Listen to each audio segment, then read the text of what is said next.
사람의 본 모습은 힘없는 일을 대할 때 드러난다고 합니다. 겉으론 완벽한 남자 모두가 칭찬했죠. 하지만 아버지의 직감은 달랐습니다. 자신의 전부였던 딸의 인생을 맡기기 전 반드시 확인해야 했습니다. 그 결심이 어떤 파란을 불러올지는 아직 아무도 모릅니다. 이야기를 시작하기 전 저에게 힘이 되는 구독과 좋아요를 부탁드립니다. 지금 영상을 어디서 보고 계신지 댓글도 남겨주세요. 구독자분들의 이야기도 들을 수 있는 그날을 기다리며 오늘의 사연을 시작하겠습니다. 저녁 햇살이 대저택의 넓은 거실 유리창을 통해 쏟아져 들어오고 있었습니다. 천장까지 닿는 높은 책장에는 고급 양장본들이 빼곡히 꽂혀 있었고 이탈리아산 가죽 소파 위로는 부드러운 금빛이 흘러내렸어요. 원목 테이블 위에 놓인 찻잔에서 김이 살짝 올라오고 있었습니다. 철수는 60대 초반의 나이에도 여전히 당당한 체격과 카리스마를 유지하고 있었습니다. 맨손으로 일어선 사업체를 대기업까지 키워낸 그였죠. 온갖 풍파를 다 겪으며 단련된 그의 눈빛에는 사람을 꿰뚫어보는 예리함이 살아있었어요. 하지만 집에서만큼은 전혀 다른 사람이었습니다. 일찍 세상을 떠난 아내를 대신해 홀로 키운 외동딸 수진이 그의 세상 전부였거든요. 그 수진이 지금 아버지 앞에 서서 손을 꼭 쥐고 있었습니다. 29살의 그녀는 어릴 적부터 아버지와 무엇이든 터놓고 이야기하며 자란 밝고 씩씩한 성격이었어요. 아버지 회사 일에도 관심이 많았고 사업 이야기를 들으며 함께 고민해주는 든든한 딸이었죠. 아버지, 수진이 입술을 살짝 깨물며 말했습니다. 그녀의 뺨이 연분홍빛으로 물들어 있었어요. 오늘 아버지께 꼭 소개해드리고 싶은 사람이 있어요. 목소리에는 설렘과 긴장이 동시에 배어 있었습니다. 철수는 딸의 표정을 보며 이미 어떤 이야기인지 눈치챘어요. 하지만 모르는 척 다정하게 웃어 보였습니다. 그래, 어떤 사람인데? 제가 정말 좋아하는 사람이에요. 아버지도 보시면 좋아하실 거예요. 그녀가 손짓하자 거실 입구에서 한 남자가 조심스럽게 들어왔습니다. 30살 정도로 보이는 민재는 값비싼 정장을 말끔하게 차려입고 있었어요. 키가 크고 잘생긴 얼굴에는 자신감이 넘쳤습니다. 명문대를 졸업하고 대기업에서 승승장구하는 엘리트의 모습 그대로였죠. 안녕하십니까, 아버님. 한민재라고 합니다. 처음 뵙겠습니다. 그는 정확히 90도로 허리를 굽혀 정중하게 인사했습니다. 말끝을 또렷하게 맺으며 예의 바른 태도를 보였어요. 철수는 일어나 악수를 청했습니다. 그래, 반갑네. 편하게 앉아서 이야기하지. 하지만 그의 눈빛은 이미 민재의 모든 것을 분석하기 시작했어요. 걸음걸이, 손짓, 시선 처리, 심지어 숨쉬는 패턴까지 놓치지 않고 관찰했습니다. 수십 년간 수많은 사람들과 거래하며 길러진 본능적인 관찰력이었죠. 민재는 소파 끝자리에 단정하게 앉으며 주위를 둘러보았습니다. 거실 한쪽 벽에 걸린 유명 화가의 그림과 이탈리아에서 공수해온 대리석 조각상, 그리고 최고급 오디오 시스템까지 이 집안의 재력이 어느 정도인지 한눈에 알 수 있었어요. 정말 집이 멋지십니다. 수진 씨가 아버님을 정말 존경한다고 늘 얘기했는데 이해가 됩니다. 고맙네. 그런데 자네는 어떤 일을 하나? 저는 현재 대한전자에서 마케팅 팀장으로 일하고 있습니다. 그가 대답할 때 철수는 그의 표정 변화를 세심하게 지켜봤어요. 자신의 직위를 말할 때 어깨가 살짝 펴지고 목소리에 자부심이 스며드는 걸 놓치지 않았습니다. 민재 씨 정말 능력 있는 사람이에요. 회사에서도 인정받고 있어요. 딸의 말에 민재는 겸손한 듯 고개를 숙였지만 입가에는 미소가 번지고 있었어요. 아직 부족한 게 많습니다. 더 열심히 해야 한다고 생각합니다. 그때 민재의 휴대폰이 진동했습니다. 그는 화면을 확인하고 미안한 표정을 지었어요. 죄송합니다. 급한 전화인 것 같은데 잠시만 받아도 될까요? 물론이지. 편하게 받고 오게. 민재가 거실을 나서자 복도에서 낮고 다정한 목소리가 들려왔습니다. 문이 살짝 열려 있어서 대화 내용이 희미하게 새어나왔어요. 응, 알았어. 조금만 더 기다려. 아니야, 괜찮아. 곧 끝날 거야. 철수의 시선이 잠시 멈췄습니다. 통화하는 민재의 목소리 톤이 뭔가 달랐어요. 아까 자신들과 이야기할 때보다 훨씬 부드럽고 친밀했습니다. 누구와 통화하는 걸까요? 철수는 찻잔을 천천히 들어 올렸습니다. 그의 표정에는 미세한 변화가 스쳐갔어요. 오랜 경험으로 단련된 직감이 속삭이고 있었습니다. 겉보기는 반듯한데 뭔가 석연치 않군. 민재가 통화를 마치고 돌아왔습니다. 그는 휴대폰을 화면이 보이지 않게 뒤집어서 테이블에 놓았어요. 철수는 그 작은 동작도 놓치지 않았습니다. 죄송합니다. 회사 일이었습니다. 아니야, 괜찮네. 바쁘게 살면 좋지. 그가 다시 자리에 앉자 수진의 눈빛이 더욱 반짝였습니다. 그녀에게는 민재가 완벽한 남자로 보였어요. 예의 바르고 능력 있고 자신을 진심으로 사랑해주는 사람 말이에요. 민지 씨 괜찮죠? 아버지가 보시기에 어떠세요? 그래, 보기에도 괜찮은 사람 같구나. 하지만 철수의 마음속에서는 의심의 씨앗이 자라나고 있었습니다. 사람을 보는 그의 오랜 경험이 뭔가 이상하다고 속삭이고 있었어요. 사람이 진짜 어떤지는 주위 사람한테 어떻게 하는지 보면 알겠지. 그날 저녁 민재가 떠난 후 철수는 서재에서 오랫동안 생각에 잠겼습니다. 내 피 같은 우리 딸이 좋아하는 남자라니. 시집 보내려면 어떤 놈인지 제대로 알아봐야겠구나. 딸의 행복이 걸린 일이었습니다. 수진이 태어나서 처음으로 진심으로 사랑한다고 말하는 남자예요. 하지만 아버지로서 그냥 넘어갈 수는 없었습니다. 철수는 책상 서랍을 열어 명함 한 장을 꺼냈습니다. 그의 눈빛에는 결심이 서려 있었습니다. 완벽해 보이는 이 남자의 진짜 모습을 반드시 알아내겠다는 의지 말이에요. 다음 날 새벽 강 회장은 잠에서 깨어 창밖을 바라보고 있었습니다. 밤새 뒤척이며 잠을 설쳤어요. 어젯밤 민재와의 만남이 계속 머릿속을 맴돌았습니다. 그 수상한 통화 소리와 휴대폰을 뒤집어 놓던 모습, 그리고 설명할 수 없는 위화감이 자꾸 떠올랐어요. 그는 일어나 다시 서재로 향했습니다. 책상 서랍을 열고 어제 꺼냈던 명함을 들었어요. 대한전자 회장이자 40년 지기 친구였습니다.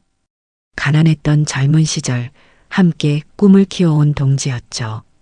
지금은 서로 다른 회사를 이끌고 있지만 여전히 형님 동생하는 사이였어요. 수진의 아버지 철수는 망설임 없이 전화를 걸었습니다. 회장님, 저 강철수입니다. 너무 이른 시간이죠? 전화 너머로 김태연의 목소리가 들려왔어요. 강 회장, 무슨 일인가? 목소리가 심상치 않은데. 급한 부탁드릴 일이 좀 있습니다. 혹시 오늘 시간 좀 내주실 수 있으십니까? 물론이지. 점심때 만나세. 오후 1시 서울 중구의 전통 한정식집 VIP룸에서 두 사람은 마주 앉았습니다. 고급스러운 한옥 양식의 개인실이었어요. 창밖으로는 잘 가꿔진 정원이 보였고 실내는 은은한 조명으로 차분한 분위기를 연출하고 있었습니다. 김태연은 60대 후반의 온화한 인상이었고 사업가 특유의 침착함이 몸에 밴 사람이었어요. 평소엔 느긋하게 말하지만 중요한 문제가 생기면 단번에 핵심을 파악하는 스타일이었습니다.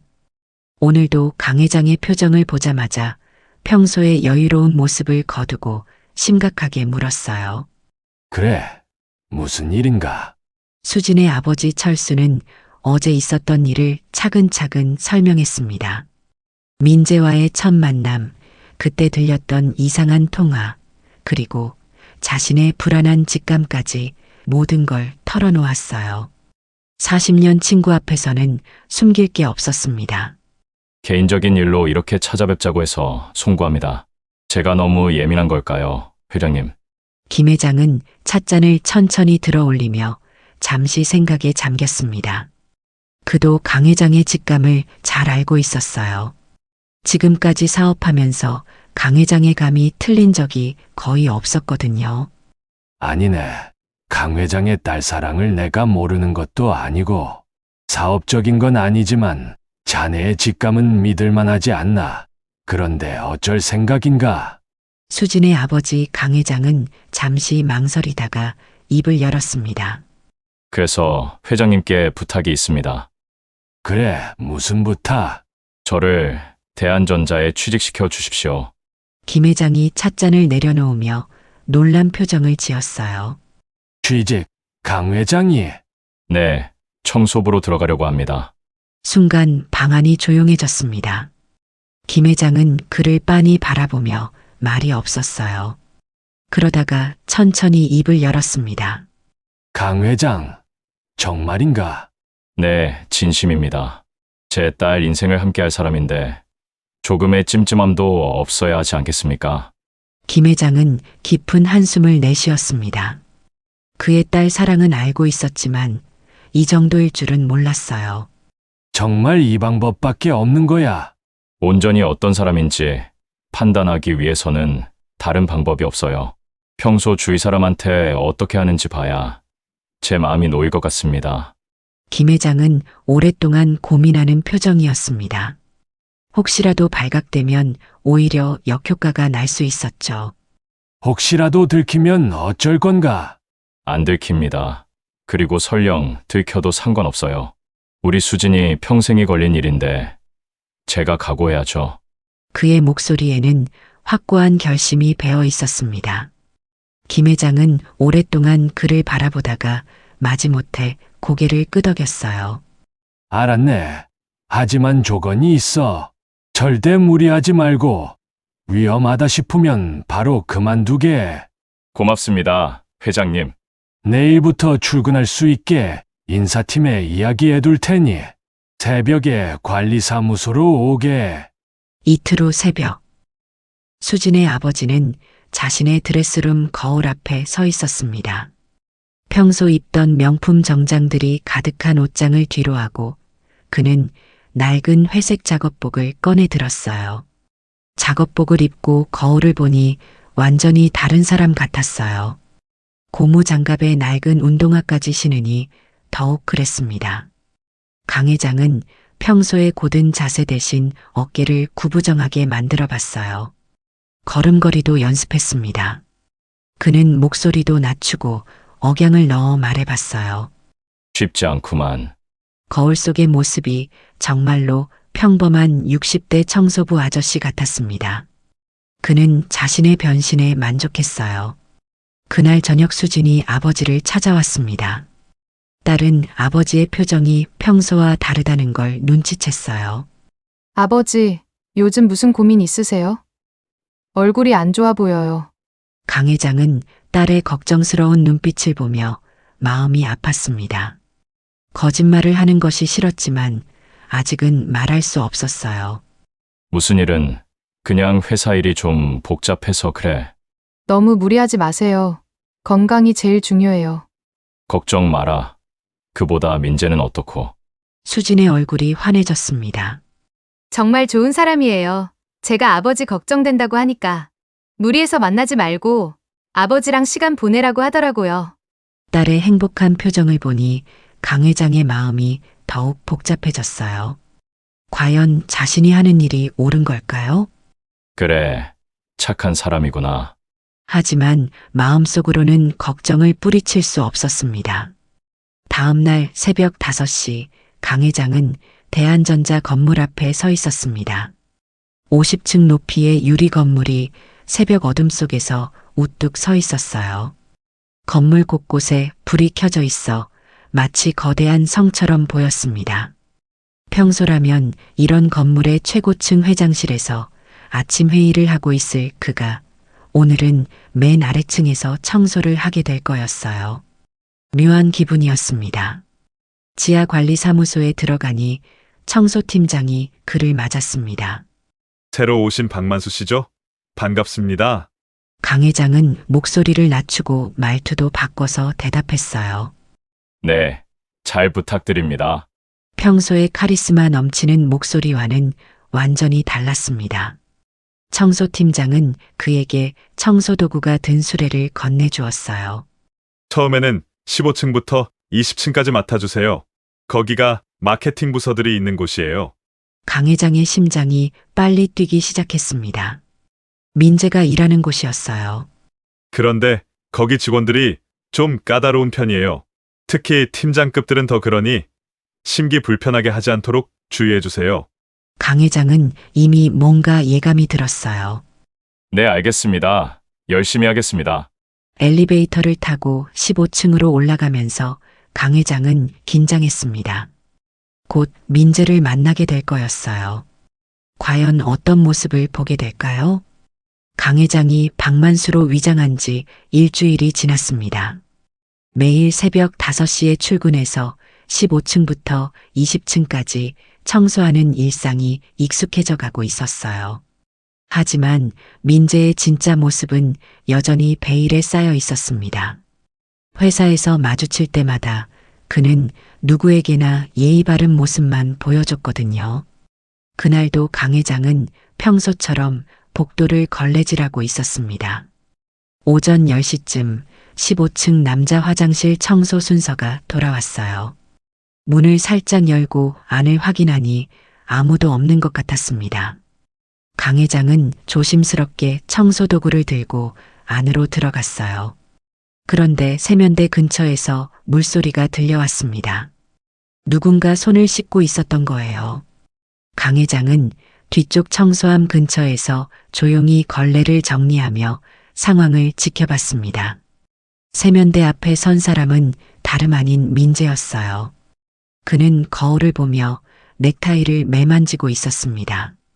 한 손으로는 휴대폰을 들고 통화 중이었어요. 응, 알겠어. 오늘 저녁에 보자고. 목소리는 여전히 그때의 다정한 톤이었지만 강 회장은 신경을 곤두세우고 주시했어요. 그때 화장실 문이 다시 열리면서 또 다른 사람이 들어왔습니다. 50대 중반쯤 되어 보이는 김상호였어요. 회사에서 오래 일한 베테랑 청소부였습니다. 그는 허리가 구부정하고 걸음도 느렸지만 항상 성실하게 일하는 사람이었어요. 김상호는 강 회장이 있는 걸 보고 작은 목소리로 인사했습니다. 아, 박만수 씨, 여기 계셨네요. 강 회장도 조용히 고개를 끄덕였어요. 하지만 민재는 통화를 끝내고 돌아서다가 김상호를 보자 갑자기 얼굴이 일그러지면서 민재의 목소리가 차갑게 변했어요. 에이, 정말. 아까까지의 다정함은 온데간데 없었습니다. 눈치도 없는 인간들이라니까. 내가 아직 나가지도 않았는데 왜 들이닥쳐? 김상호는 깜짝 놀라 고개를 숙였습니다. 죄송합니다. 청소 시간이라서. 청소 시간, 그게 중요한 게 아니잖아. 사람이 있으면 기다리는 게 상식 아니야. 민재의 목소리는 점점 거칠어졌어요. 강 회장은 청소함 뒤에서 몸을 더 숨기며 그 장면을 지켜봤습니다. 주먹이 저절로 움켜쥐어졌어요. 김상호는 어쩔 줄 몰라 하며 청소도구를 챙기려 했습니다. 죄송해요. 금방 나가겠습니다. 이런 식으로 일할 거면 집에나 가 있지. 왜 나와서 사람 기분 상하게 만들어? 민재는 화장지로 손을 닦으며 계속 불평을 쏟아냈어요. 그의 표정에는 김상호를 완전히 무시하는 냉소가 가득했습니다. 요즘 청소부들 정말 버릇없어졌어. 주제 파악도 못하고. 김상호의 어깨가 더욱 움츠러들었습니다. 그는 아무 말도 하지 못한 채 고개만 연신 숙였어요. 억울한 마음이 가득했지만 어쩔 수 없었습니다. 일자리를 잃을까봐 두려웠거든요. 강 회장은 뒤에서 그 모든 걸 지켜보며 분노가 치밀어 오르는 걸 느꼈습니다. 주먹에 힘이 들어가고 이를 악물었어요. 당장 뛰어나가서 민재의 멱살을 잡고 싶었습니다. 하지만 참았습니다.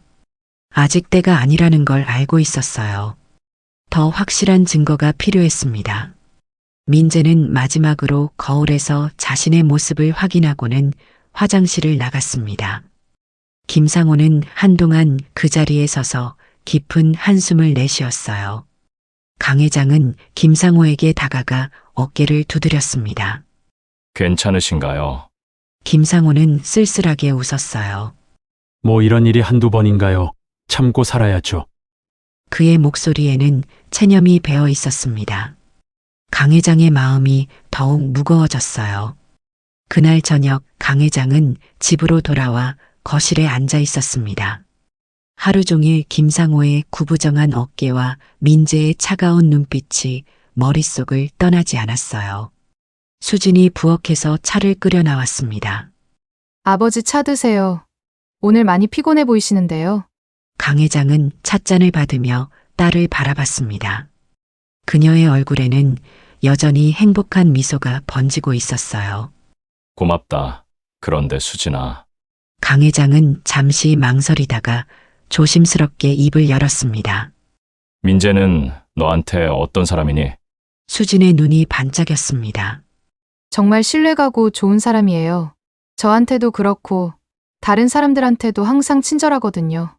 강 회장의 얼굴에 미묘한 표정이 스쳤습니다. 다른 사람들한테도? 네. 항상 예의 바른 사람이에요. 수진의 목소리에는 확신이 가득했어요. 강 회장은 속으로 쓰게 웃었습니다. 딸이 본 건 분명 민재가 연기한 모습이었을 거예요. 그래, 정말 그런 사람이구나. 네. 아버지도 오래 두고 보시면 꼭 좋아하실 거예요. 수진은 망설임 없이 고개를 끄덕였습니다. 그녀의 눈빛에는 민재에 대한 완전한 신뢰가 담겨 있었어요. 강 회장의 눈빛에는 짙은 회색 그림자가 드리워졌습니다. 딸이 그렇게 믿고 있는 남자의 진짜 모습을 오늘 똑똑히 봤는데 어떻게 말해야 할까요? 아버지도 민재 씨 처음 만났을 때 마음에 들어 하시는 것 같았는데. 맞죠? 강 회장은 잠시 말이 없었습니다. 딸의 행복한 표정을 보니 마음이 복잡했어요. 진실을 말하고 싶었지만 아직은 때가 아니었습니다. 그리고 너무 가슴이 아팠습니다. 그래, 나도 좋았어. 괜찮은 사람 같더라. 하지만 마음속으로는 다른 생각이 들끓고 있었습니다. 오늘 본 민재의 모습이 자꾸 떠올랐어요. 김상호를 마치 벌레 보듯 하던 그 시선, 차갑고 잔인한 목소리. 수지는 아버지의 대답에 만족한 듯 환하게 웃었습니다. 그녀는 차를 한 모금 마시며 말을 이었어요. 사실 처음에는 걱정됐거든요. 아버지 눈이 얼마나 높으신지 아니까. 그런데 민재 씨를 좋게 봐주셔서 정말 기뻐요. 강 회장은 찻잔을 들며 깊은 한숨을 내쉬었습니다. 딸이 그렇게 행복해하는데 과연 진실을 말해야 할까요? 하지만 그의 결심은 흔들리지 않았습니다. 더 확실한 증거를 모아야 했어요. 그래야 수진이 진실을 받아들일 수 있을 테니까요. 창밖으로는 밤이 깊어가고 있었습니다. 내일도 박만수가 되어 회사에 가야 했어요. 민재의 또 다른 모습을 찾기 위해서 말이에요. 일주일이 더 지났습니다. 강 회장은 민재의 패턴을 완전히 파악했어요. 그리고 오늘 결정적인 순간들을 포착하게 됐습니다.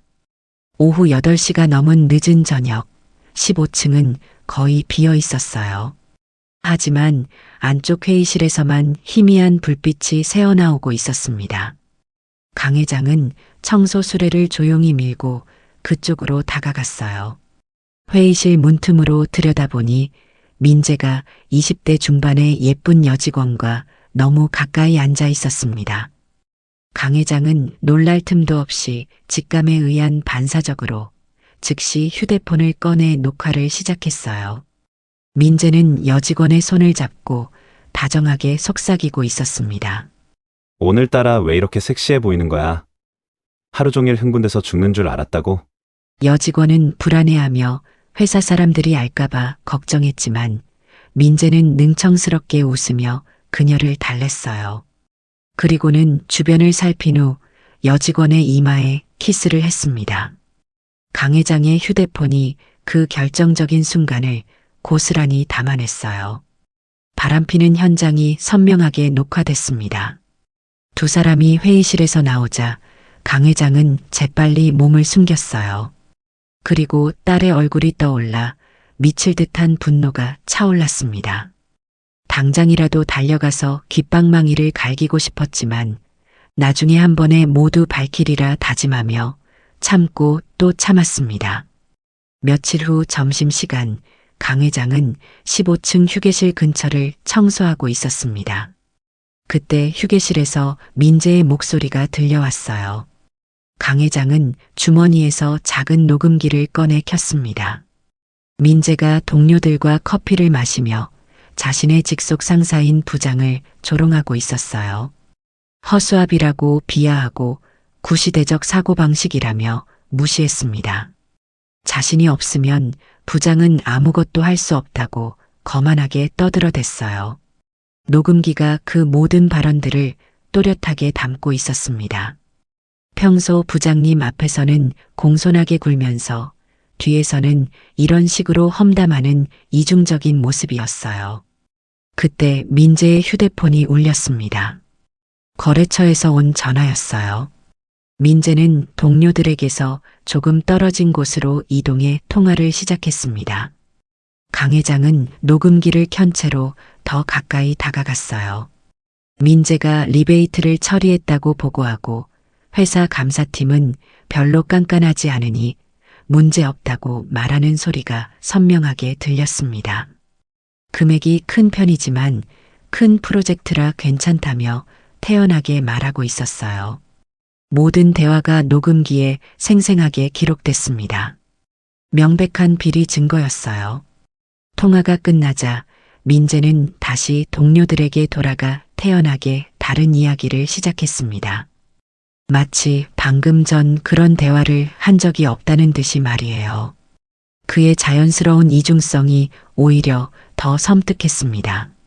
민재는 그것이 본 모습이었고 마치 일상인 것처럼 죄의식은 전혀 보이지 않았습니다. 그날 밤 강 회장은 집 서재에서 오늘 수집한 증거들을 정리했습니다. 휴대폰에는 민재와 여직원의 불륜 현장이 선명하게 담겨 있었고 녹음기에는 상사를 조롱하는 뒷담화와 리베이트 관련 통화 내용이 또렷하게 기록되어 있었어요. 강 회장은 USB에 모든 파일을 저장했습니다. 영상 파일과 음성 파일을 각각 날짜별로 정리해 두었어요. 이제 확실한 증거가 생겼습니다. 수진이 그렇게 믿고 사랑하는 남자의 진짜 모습이었어요. 겉으로는 완벽한 신사 행세를 하면서 뒤로는 불륜의 비리의 뒷담화까지. 도대체 이 남자에게 진실된 면이 있기나 한 걸까요? 강 회장의 손이 미세하게 떨렸습니다. 분노 때문이었어요. 하지만 동시에 안도감과 사랑하는 딸에 대한 걱정도 들었습니다. 민재의 실체는 명확해졌고 이제 딸에게 보여줄 확실한 증거가 있으니까요. USB를 서랍 깊숙이 넣으며 강 회장은 다짐했습니다. 수진이 앞에서 반드시 민재의 가면을 벗겨주겠다고. 그때가 되면 이 모든 증거들이 빛을 발할 거였습니다. 창밖으로는 밤이 깊어가고 있었어요. 이제 확실한 무기가 생겼지만 강 회장에게는 위장 취업 후 가장 슬픈 날이었습니다. 그날은 수진에게 특별한 날이었습니다. 민재와 사귄 지 1년이 되는 기념일이었거든요. 그녀는 점심시간에 몰래 케이크까지 주문해뒀어요. 퇴근 후 민재에게 깜짝 선물을 주려고 했습니다. 오후 6시 수진은 설레는 마음으로 대한전자 건물 앞에 도착했어요. 민재의 퇴근 시간에 맞춰 지하 주차장에서 기다리기로 했습니다.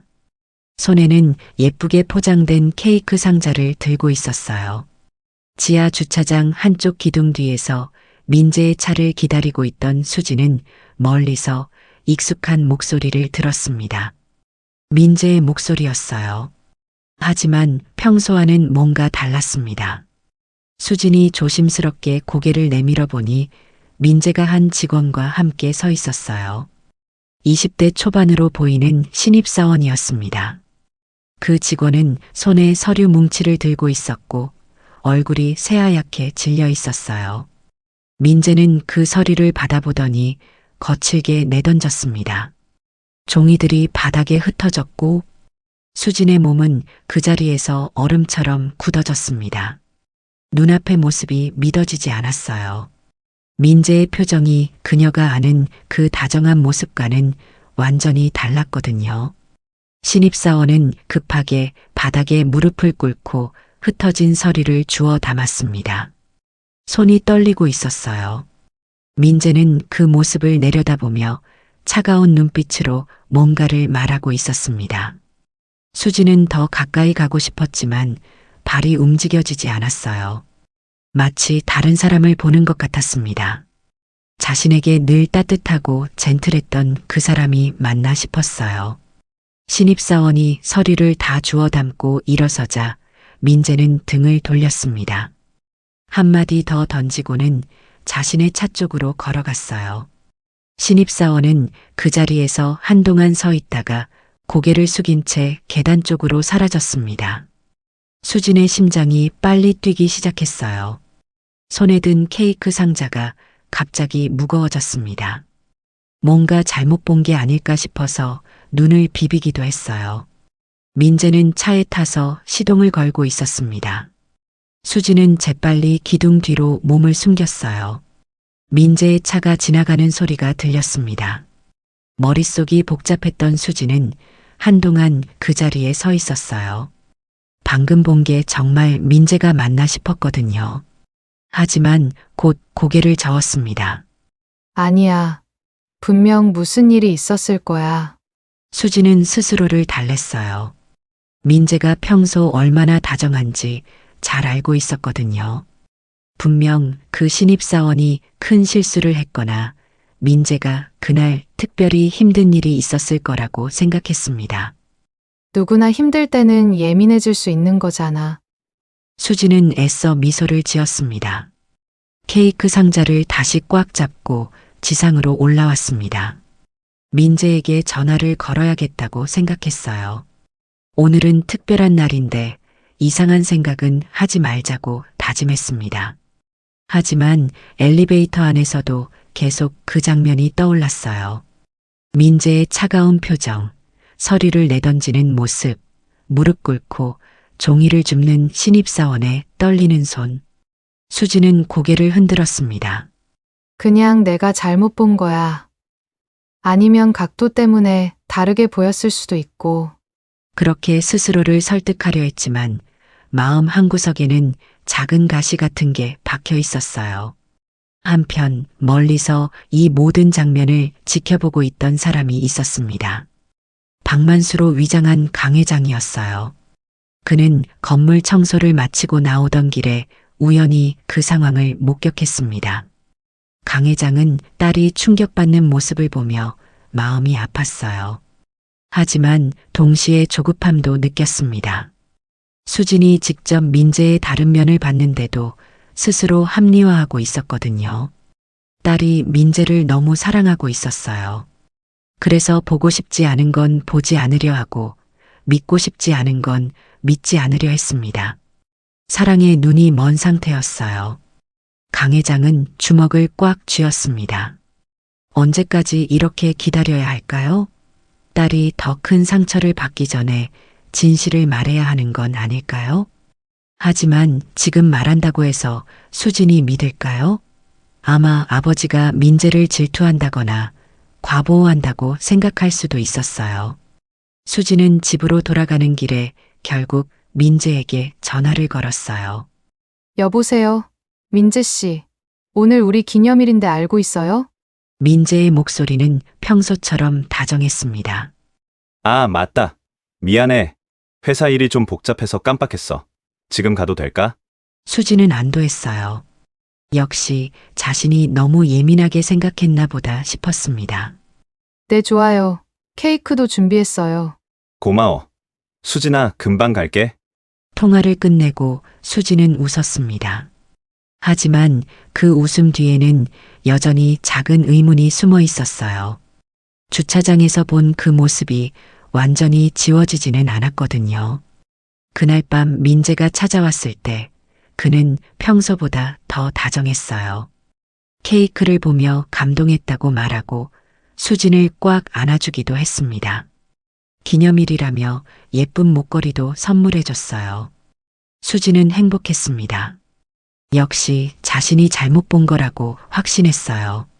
이렇게 다정한 사람이 다른 사람에게 그렇게 차갑게 굴 리가 없다고 생각했습니다. 민재와 함께 케이크를 나눠 먹고 목걸이를 받으며 웃던 그 순간만큼은 모든 걱정이 사라졌어요. 하지만 잠자리에 들었을 때 그녀는 마음 깊숙한 곳에 작은 씨앗처럼 남아있는 무언가를 느꼈습니다. 신뢰의 작은 금이간 사이로 언젠가는 싹을 틔울 수도 있는 의심의 씨앗이었죠. 강 회장은 이제 체계적으로 움직이기 시작했습니다. 지금까지의 민재라면 분명히 더한 민낯이 있을 거라고 생각했기 때문입니다. 이번에는 행동이 아닌 진짜 속마음을 들어야 했습니다.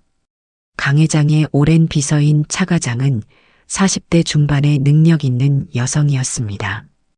20년간 강 회장과 함께 일하며 어떤 상황에서도 침착함을 잃지 않는 프로였어요. 강 회장은 그녀에게 특별한 임무를 맡겼습니다. 작은 녹음기를 건네주며 민재가 자주 가는 술집에서 우연을 가장해 접근하라고 지시했어요. 목표는 단 하나, 민재의 진짜 속내를 드러내는 것이었습니다. 그날은 금요일 밤이었습니다. 민재는 대학 동창들과 홍대의 한 호프집에서 만났어요. 월말 회식 겸 스트레스 해소용 모임이었습니다. 5명이 둥그렇게 앉아 맥주잔을 기울이고 있었어요. 차 과장은 구석 테이블에 혼자 앉아 있었습니다. 평소 입던 정장 대신 캐주얼한 옷을 입고 안경도 벗어서 완전히 다른 사람처럼 보였어요. 가볍게 맥주 한잔하며 민재 일행의 대화에 집중하고 있었습니다. 처음에는 회사 이야기, 축구 이야기 등 평범한 대화였어요. 하지만 술이 돌기 시작하자 분위기가 달라졌습니다. 친구들이 민재의 연애 이야기를 꺼내기 시작했어요. 민재는 처음에는 애매하게 넘어가려 했지만 친구들의 계속된 질문에 점점 본심을 드러내기 시작했습니다. 목소리를 낮추며 주변을 살핀 후 입을 열었어요. 솔직히 말하면 수진이 부잣집 외동딸이잖아. 놓치면 내가 바보지. 친구들의 눈이 번뜩였습니다. 민재는 더욱 거침없이 말을 이어갔어요. 그 집안 힘이 어마어마하거든. 잘 잡아야지. 결혼하면 그냥 꽃길이야. 차 과장은 작은 녹음기가 모든 대화를 또렷하게 담고 있는 걸 확인했어요. 민재의 목소리가 선명하게 기록되고 있었습니다. 친구들이 부러워하며 맞장구 치자 민재는 더욱 우쭐해졌습니다. 수진이도 나한테 완전히 빠져있고 내가 뭘 해도 믿어주니까 편해. 그때 민재의 휴대폰이 울렸습니다. 수진에게서 온 문자였고 사랑한다는 내용이었습니다. 민재는 그 문자를 친구들에게 보여주며 조롱했어요. 봐, 이런 식이야. 완전 순진하지? 이런 게 바로 세상 물정 모르는 부잣집 딸들의 특징이야. 차 과장은 더 이상 듣고 있을 수가 없었어요. 하지만 녹음을 중단할 수는 없었습니다. 더 많은 증거가 필요했거든요. 민재는 술김에 더욱 솔직해졌습니다. 결혼 후 장인어른 사업을 도와드릴 계획까지 털어놓았어요. 모든 것이 계산된 시나리오였습니다. 바로 그때였어요. 차 과장이 맥주잔을 들고 일어서다가 실수로 민재 테이블 쪽으로 비틀거렸습니다. 맥주가 민재의 셔츠에 튀었어요. 차 과장은 당황한 표정으로 급하게 다가갔습니다. 미안하다며 연신 사과하고 민재의 셔츠를 닦아주려 했어요. 친구들도 괜찮다며 자리를 권했습니다. 술에 취한 민재는 처음에는 짜증스러워했지만 차 과장의 외모를 보자 태도가 180도 바뀌었어요. 갑자기 신사적인 척하며 괜찮다고 말했습니다. 괜찮아요. 정 미안하시면 앉으셔서 한잔 하시죠. 차 과장은 사양하는 척하다가 결국 민재 옆자리에 앉았습니다. 작은 녹음기는 여전히 모든 소리를 담고 있었어요. 민재는 차 과장에게 술을 따라주며 자연스럽게 어깨에 손을 올렸습니다. 차 과장이 부담스러워하는 기색을 보이자 더욱 적극적으로 굴었어요. 오늘 혼자 나오셨어요? 이런 예쁜 분이 혼자라니. 민재는 차 과장의 손목을 슬쩍 만지작거렸습니다. 친구들은 킥킥거리며 분위기를 부추겼어요. 차 과장은 내심 역겨웠지만 표정을 감추며 대화를 유도했습니다. 그는 술 기운에 더욱 입이 가벼워졌어요. 자신이 얼마나 잘 나가는 남자인지 자랑하기 시작했습니다. 저는 대한전자에서 꽤 잘 나가는 팀장이에요. 능력 하나는 인정받고 있고 승진도 조만간 될 거예요.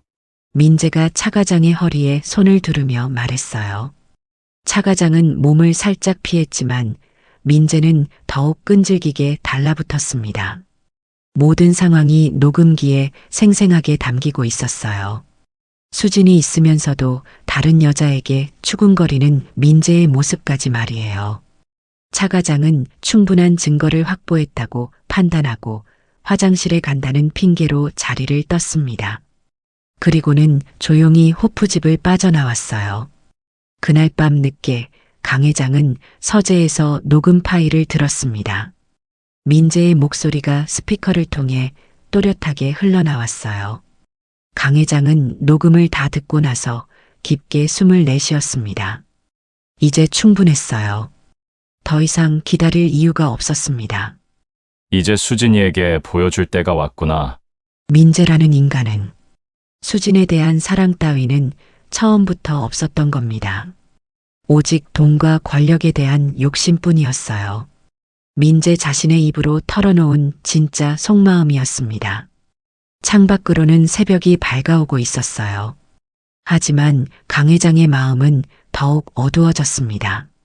사랑하는 딸이 얼마나 상처받을지 생각하니 가슴이 미어졌거든요. 대한전자 창립 30주년 기념 만찬이 서울 최고급 호텔에서 열렸습니다. 100명이 넘는 간부급 임직원과 중요한 거래처 관계자들이 참석한 성대한 행사였어요. 샹들리에가 화려하게 빛나는 대연회장에는 정장 차림의 사람들이 가득했습니다. 강 회장은 박만수 신분으로 행사장 구석에서 물잔과 접시를 정리하고 있었어요. 오늘이 바로 그가 기다려온 결정적인 날이었습니다. 민재를 완전히 시험해 볼 수 있는 완벽한 무대였거든요. 무대 위에서는 민재가 마케팅팀을 대표해 프레젠테이션을 하고 있었습니다. 그는 정말 완벽했어요. 유려한 언변으로 회사의 성과를 발표하고 미래 비전을 제시했습니다. 청중들의 박수가 터져 나왔어요. 수진도 참석한 자리에 앉아 민재의 발표를 바라보고 있었습니다. 그녀의 눈빛은 자랑스러움으로 반짝였어요. 자신의 남자친구가 이렇게 많은 사람들 앞에서 당당하게 발표하는 모습에 뿌듯해했습니다. 민재는 마지막 슬라이드를 넘기며 환하게 웃었어요. 완벽한 신사의 모습이었습니다. 박수가 더욱 커졌고 몇몇 임원들이 일어서서 박수를 쳤어요. 발표가 끝나자 민재는 무대에서 내려와 사람들과 인사를 나눴습니다. 모두가 그의 발표를 칭찬했고 민재는 겸손한 척하며 감사 인사를 했어요. 바로 그때였습니다. 강 회장이 물잔을 정리하며 민재 쪽으로 천천히 다가갔어요. 손에는 젖은 걸레를 들고 있었습니다. 이것은 우연이 아니었어요. 정확히 계산된 계획이었습니다. 강 회장은 민재 바로 옆을 지나가면서 일부러 물에 젖은 걸레를 민재에게 스치게 했던 겁니다. 민재의 값비싼 와인색 슈트에 더러운 걸레가 스친 거였어요. 민재의 얼굴이 순간 일그러졌습니다. 하지만 주위에 많은 사람들이 있다는 걸 의식하고는 재빨리 표정을 바꿨어요. 환하게 웃으며 청소부를 향해 말했습니다. 괜찮습니다. 실수할 수도 있죠. 주변 사람들이 그의 너그러운 모습에 감탄했습니다. 역시 인격이 훌륭한 사람이라며 더욱 칭찬했어요.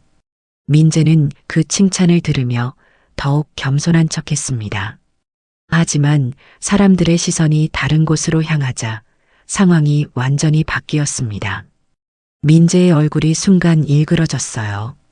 그는 주변을 재빨리 살핀 후 박만수에게 다가갔습니다. 아무도 듣지 못할 만큼 낮은 목소리였지만 그 속에는 도끼가 가득했어요. 이 늙은 양반이 눈도 없나? 더럽게 굴지 말고 꺼져. 박만수로 위장한 강 회장은 미동도 하지 않았습니다. 하지만 민재는 멈추지 않았어요. 더욱 거친 말들을 쏟아냈습니다. 요즘 청소부들은 정말 개념이 없어졌어. 주제도 모르고 말이야. 그러더니 박만수에게 침을 뱉었습니다. 민재는 그것도 모자라 그를 밀쳐냈습니다. 꺼지라고. 강 회장은 걸레를 꽉 움켜쥐었지만 아무 반응도 하지 않았어요. 계획대로였습니다. 이 모든 상황이 그가 원했던 거였거든요. 멀리서 이 모든 장면을 지켜보는 사람이 있었습니다. 수진이었어요. 수진은 만찬장에서 민재를 찾다가 우연히 그 광경을 목격하게 된 것입니다. 처음에는 자신의 눈을 의심했습니다. 방금 전까지 무대에서 그렇게 완벽했던 민재가 지금은 한 늙은 청소부를 모욕하고 있었거든요. 그런데 자세히 보니 그 청소부가 낯설지 않았습니다. 바로 자신의 아버지 강철수였던 것입니다. 수진의 다리에 힘이 빠졌습니다. 벽에 기대서지 않으면 넘어질 것 같았어요. 심장이 너무 빨리 뛰어서 숨이 막힐 정도였습니다. 왜 자신의 아버지가 여기서 저런 복장을 하고 민재에게 모욕을 당하고 있는 건지 도저히 감이 잡히질 않았습니다. 아버지, 지금 제 앞에 있는 게 아버지가 맞으신 거예요? 민재는 여전히 강 회장을 내려다보며 비웃고 있었어요. 그의 눈빛에는 차가운 멸시가 가득했습니다. 이게 바로 민재의 진짜 모습이었어요. 수지는 손으로 입을 막았습니다. 눈물이 핑 돌았지만 참았어요. 도대체 왜? 수지는 그 자리에 오랫동안 서 있었습니다. 머릿속이 하얗게 변했어요. 강 회장은 조용히 걸레를 정리하며 딸의 모습을 힐끗 봤습니다. 수진이 모든 걸 봤다는 걸 알 수 있었어요. 드디어 때가 온 것 같았습니다. 그날 밤 수진은 집으로 돌아가는 내내 멍하니 있었습니다. 민재에게서 온 문자도 확인하지 않았어요. 아무 생각을 할 수 없었습니다. 지금까지 믿어왔던 모든 것이 흔들리고 있었거든요. 민재의 다정한 모습, 젠틀한 매너, 따뜻한 말들이 모두 가짜였던 걸까요? 수진의 마음속에서의 작은 균열은 이제 더 이상 예전처럼 민재를 바라볼 수 없을 것 같았어요. 강 회장의 시험은 성공했습니다. 드디어 수진이 민재의 진짜 모습을 직접 목격했으니 진실을 말하기로 결심했습니다. 집으로 돌아온 수진의 얼굴은 창백했습니다. 만찬장에서 본 그 충격적인 장면이 계속 머릿속을 맴돌았어요. 민재가 청소부에게, 아니, 자신의 아버지에게 침을 뱉고 욕설을 퍼붓던 모습. 그 차가운 눈빛이 잊혀지지 않았습니다. 거실에 들어서니 아버지가 소파에 앉아 있었어요. 평소보다 일찍 들어온 딸을 보며 강 회장은 이미 모든 걸 짐작하고 있었습니다.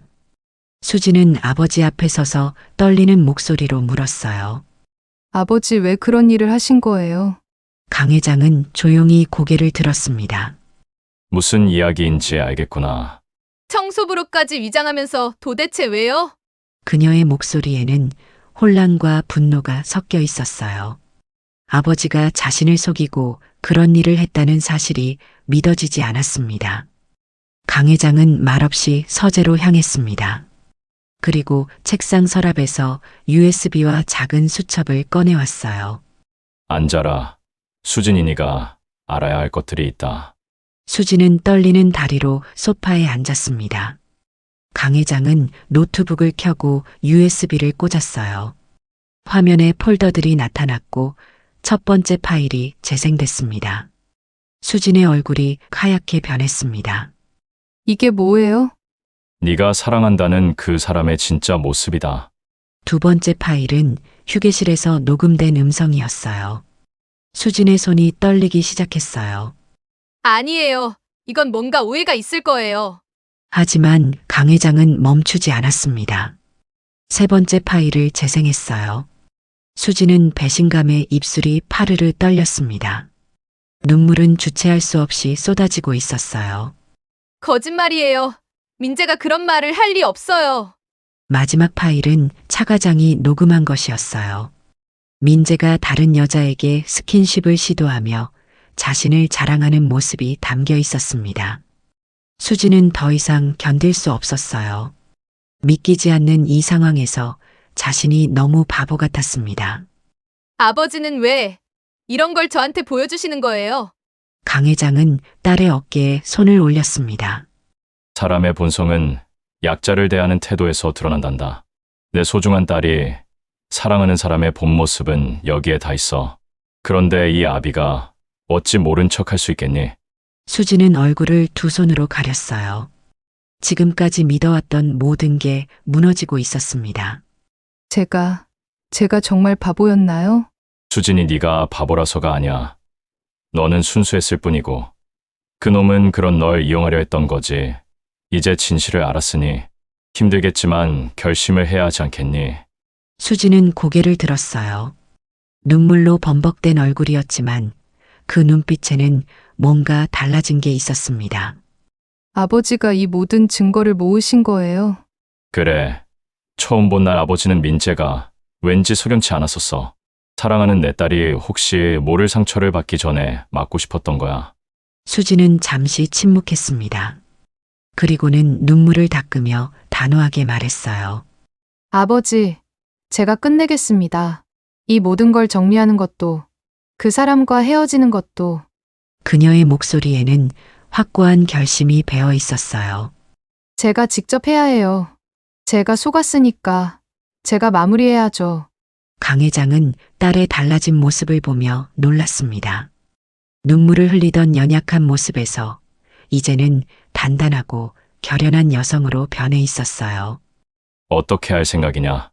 며칠 뒤에 저녁 약속이 있어요. 그때 모든 걸 끝내겠습니다. 강 회장은 딸의 손을 잡았습니다. 혼자 하기 힘들면 아버지한테 말해. 괜찮아요. 이제 민재의 진짜 모습을 알았으니까 무서울 게 없어요.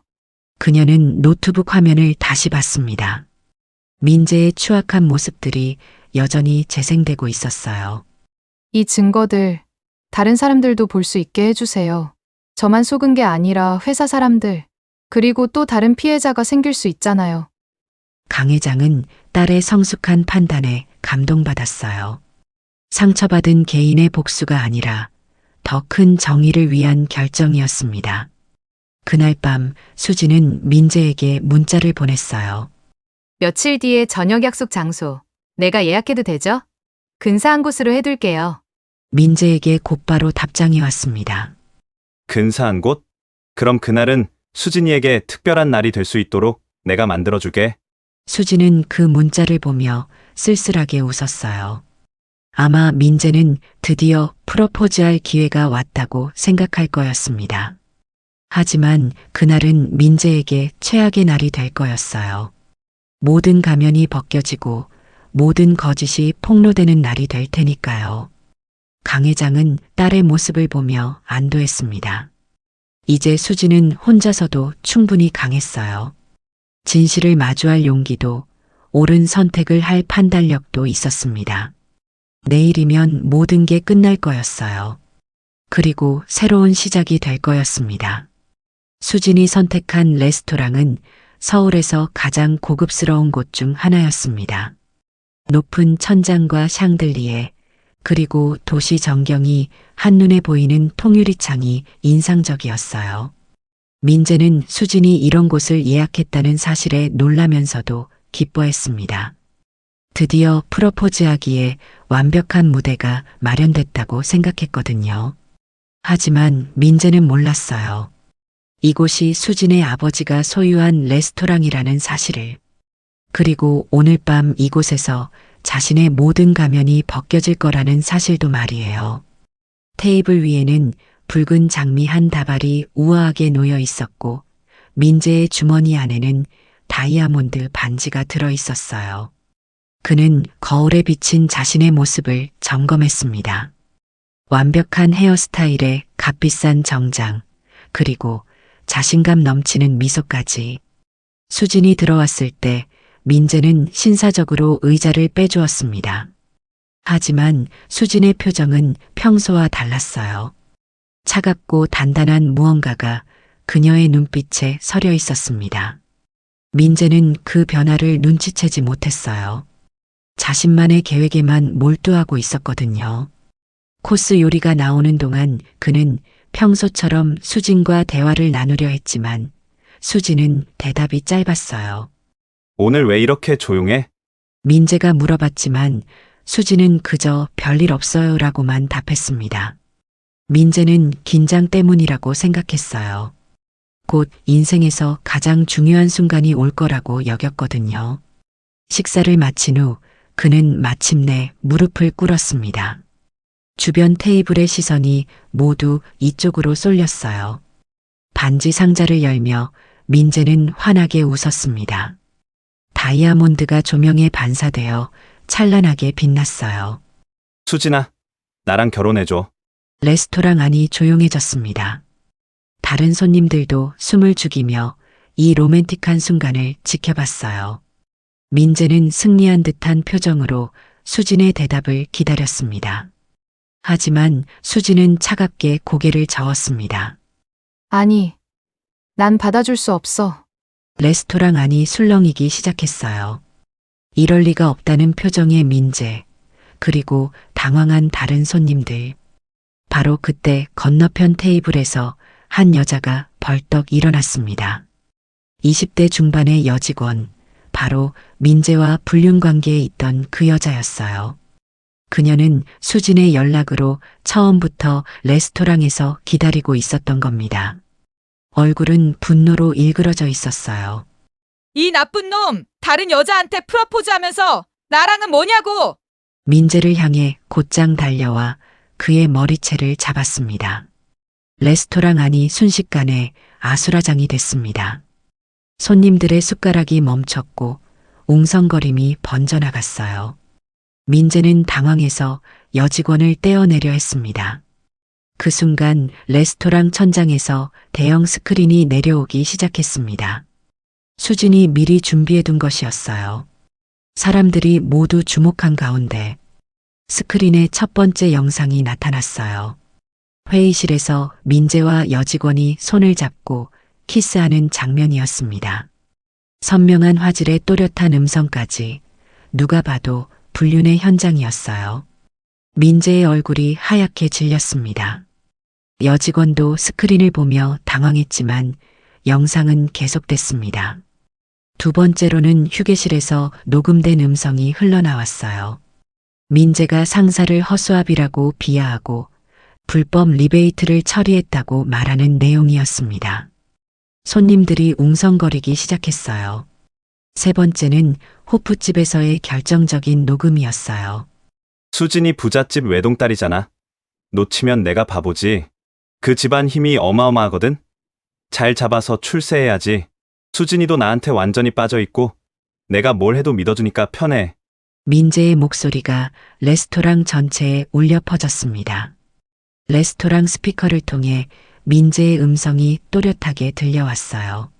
수진은 그 음성을 들으며 표정 하나 바뀌지 않았습니다.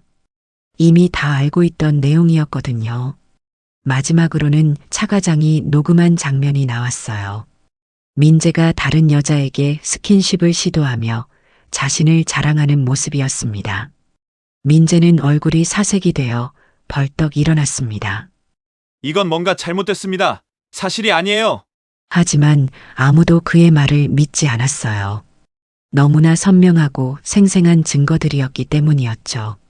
몇몇 손님들이 자리에서 일어나 나가기 시작했고 어떤 이들은 민재를 손가락질하며 비난했어요. 여직원도 충격을 받았습니다. 자신이 민재에게 이용당했다는 걸 깨달았거든요. 그녀는 민재의 뺨을 한 대 때리고는 울면서 뛰어나갔습니다.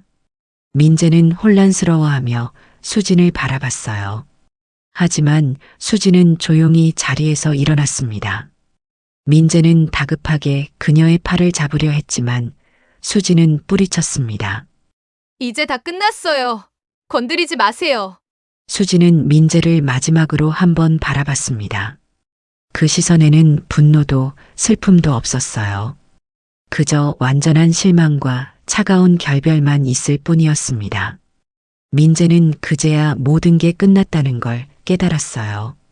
지금까지 쌓아온 모든 계획이, 모든 꿈이 한순간에 무너져버린 것입니다.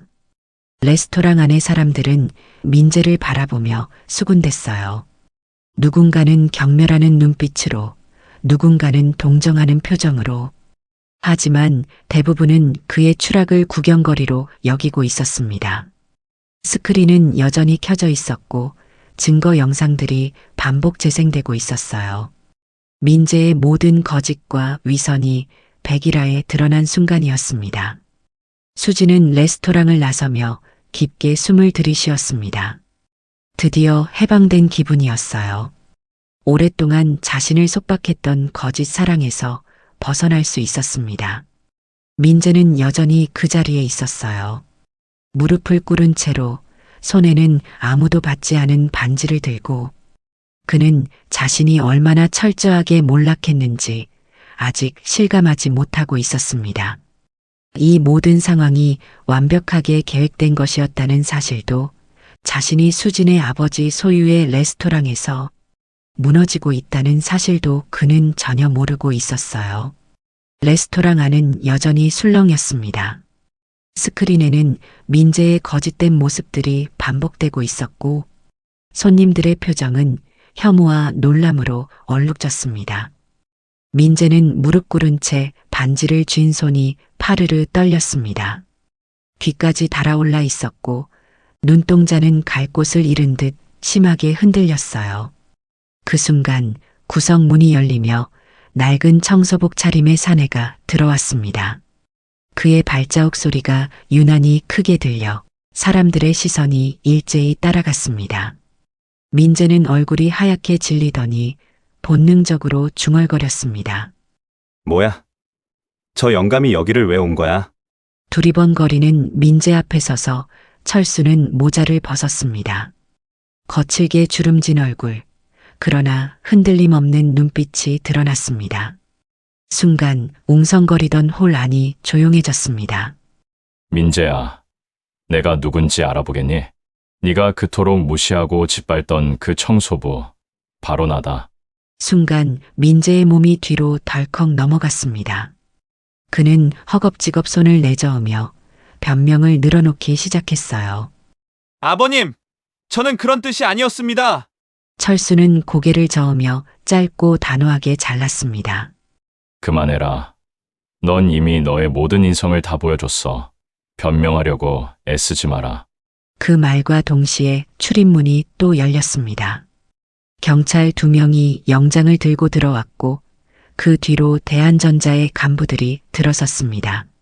민재가 그토록 잘 보이려 했던 이들이었습니다. 한민재 씨, 불법 리베이트와 배임 혐의로 긴급 체포합니다. 민재 팀장 부끄럽군. 이 회사 그리고 수많은 직원들을 배신했어. 민재는 얼굴이 창백해진 채 고개를 세차게 저었습니다. 아닙니다. 전 함정에 걸린 겁니다. 저 영상 다 조작이에요. 하지만 그의 목소리는 떨려 있었고 손님들은 이미 고개를 저으며 수군거렸습니다. 경찰이 수갑을 채우자 민재는 몸부림쳤습니다. 구두가 바닥에 쿵쿵 부딪히며 의자 하나를 넘어뜨렸습니다. 하지만 누구도 그를 붙잡아 주지 않았습니다. 민재의 눈빛은 간부들을 향했지만 그들의 시선은 얼음처럼 차가웠습니다. 절망과 공포가 뒤섞인 얼굴로 그는 결국 끌려갔습니다. 홀 안에는 다시 정적이 내려앉았습니다. 스크린에는 여전히 민재의 거짓된 모습이 재생되고 있었지만 이제 누구도 눈을 오래 두지 않았습니다. 바닥에는 민재가 떨어뜨린 반지가 구석으로 굴러가 덩그러니 빛을 잃고 있었죠. 손님들 중 몇몇은 고개를 저으며 자리를 떴고 어떤 이는 핸드폰으로 상황을 찍으며 수군거렸습니다. 민재가 그토록 원하던 성공의 무대는 결국 그의 몰락을 증명하는 법정이 되어버렸습니다. 수지는 여전히 유리문 옆에 서 있었습니다. 경찰차에 태워지는 민재의 뒷모습이 그녀의 눈에 비쳤습니다. 눈물이 차올랐지만 그 눈빛은 이전과 달리 단단했어요. 그때 낡은 청소복 차림의 아버지가 다가왔습니다. 철수는 모자를 벗어 한 손에 들고 있었고 표정에는 깊은 피로와 함께 안도감이 비쳤어요. 수진아, 많이 힘들었을 텐데 큰 결심해줘서 고맙다. 수지는 아버지를 보자마자 입술을 깨물며 목소리를 떨었습니다. 아버지, 제가 너무 바보였어요. 사랑이라 믿었는데 결국 다 거짓이었네요. 바보라니. 아니야, 수진아, 그렇게 생각하지 마라. 믿은 네가 잘못한 게 아니다. 속이려고 든 놈이 잘못한 거지. 그래도 전 민재 씨를 알아보지 못한 거잖아요. 아버지가 아니었으면 전 평생 속고 살았을 거예요. 철수는 떨리고 있는 딸의 두 어깨를 양손으로 붙잡고 단호히 말했습니다. 사랑을 빙자해 너한테 접근한 건데 네가 무슨 수로 알아차렸겠니? 네가 무너졌으면 나도 무너진 거다. 그래서 아비가 지켜본 거야. 철수의 목소리는 담담했고 오래 눌러왔던 울분과 안도가 섞여 있었습니다. 그는 딸을 똑바로 바라보며 떨리는 손을 조심스럽게 감싸쥐었고 그 안에는 무너짐이 아닌 새로운 힘이 있었습니다. 며칠 뒤 수지는 작은 사무실 문을 열고 들어섰습니다. 손에는 준비한 서류와 노트북이 들려 있었고 얼굴에는 단단한 결심이 서려 있었습니다. 이제는 누군가의 말에 기대기보다 스스로 선택하고 책임지는 삶을 시작하려는 것이었습니다. 한편 강 회장은 본사 회장실에 앉아 있었습니다. 긴 시간 위장을 끝내고 다시 본래 자리로 돌아온 것이었죠. 창밖으로는 서울 도심의 빌딩 숲이 펼쳐져 있었지만 그의 눈빛은 이전보다 한결 차분했습니다. 책상 위에 놓인 아내와 딸이 함께 찍은 사진을 바라보며 그는 낮게 중얼거렸습니다. 수진이가 이렇게 단단해졌으니 네 엄마도 기뻐하실 거다.